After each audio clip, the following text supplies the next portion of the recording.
Treasury is moving this morning on these comments from Fed Governor Chris Waller, who casts a little doubt on further rate cuts after October. It's a subtle thing, but let's go through it. He says the Fed should reduce 25 basis points in October. No question about that.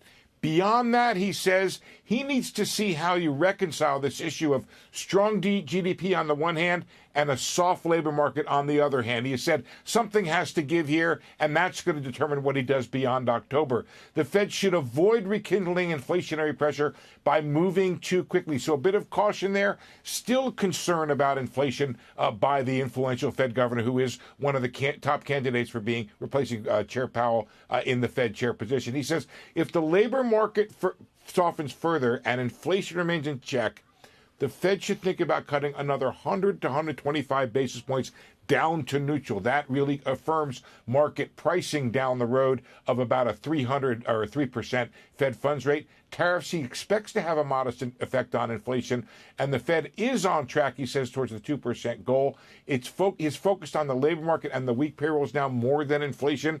Talks about firms holding on to workers, not filling open positions. Talks about AI, which you guys were talking about.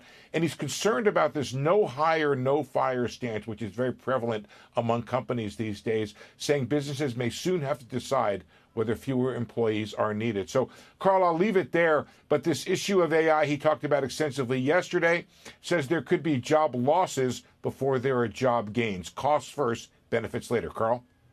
Mentioned that a moment ago, that it's moving so fast. We will see losses before we see additions to replace them. Steve, we'll come back to you later today. Very busy day on the Fed front. Steve Liesman.